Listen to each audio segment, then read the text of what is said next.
అంటే జనాలు ఇప్పుడు అందరు ఎక్కువ ఈ ర్యాప్ మీదే పడిపోయిండ్రు. అంటే ఎక్కువ ఇప్పుడు ఒకప్పుడు పబ్లోకి వెళ్తేనేమో జస్ట్ డీజే అంటే నార్మల్గా డీజే అబ్బాయి ఉండి ప్లే చేసేది వినేవాళ్ళు, ఆ పాటలు వినుకుంటా జనరల్గా సాటర్డే సండే ఈ ఫ్రైడేలు అందరూ ఎంజాయ్ చేసి వచ్చేటోళ్ళు. ఇప్పుడు ఎక్కడ చూసినా కూడా ఈ మీదే మీ వాళ్ళే కనిపిస్తున్నారు. బ్యాండ్ లేనిది అసలు ఏ పబ్కి కూడా అసలు ఎవరు ఇంట్రెస్ట్ చూపెట్టడం లేదు కదా. సో అంటే అట్లా అయిపోయింది, అట్రాక్ట్ చేశారు అన్నట్టు మీరు. ఎట్లా అనేసి అంటే ఈ ర్యాప్ కి ఒక ప్రత్యేకత ఉంది.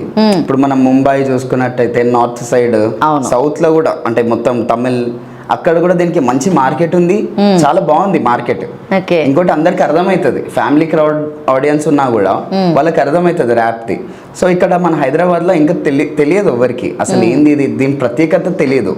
దాంట్లో రెండు గలీజ్ మాటలు అనగానే ఇది గలీజ్ అనేసి పక్కన పెడుతున్నారు, కానీ ర్యాప్ అంటే ఫస్ట్ అర్థం కావాలి. ర్యాప్ ఏందనేసి అంటే ఎక్స్ప్రెసింగ్ యువర్ ఎమోషన్స్. ర్యాప్ అంటే rhythm and poetry, RAP. So ఇది పోయిటరీ, ఇది సాహిత్యం. సో దీన్ని ఏందనేసి అంటే మనం ఆ సాహిత్యాన్ని రాస్తున్నాం, మనం బాధపడ్డాం అనుకో, ఆ బాధని పాట రూపంలో ఒక ర్యాప్ రూపంలో బయటికి తీస్తాం అన్నమాట. ఆ అగ్రెషన్, ఆ కోపంలో మనిషికి అట్లాంటి మాటలు వస్తాయి కొన్ని. సో దాంట్లో అది రియాలిటీ, దీంట్లో అబద్ధం ఆడరు.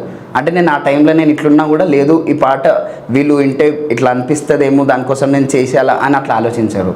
సో దీంట్లో రియాలిటీ ఉంటుంది. ఆ రియాలిటీని ఒక్కసారి అర్థం చేసుకుంటే చాలా మంచిగా ఉంటుంది. ఇంకోటి ఏంటంటే హైదరాబాద్లో ఇప్పటికీ ర్యాప్ సీన్ ఇంకా ఇవ్వలేదు.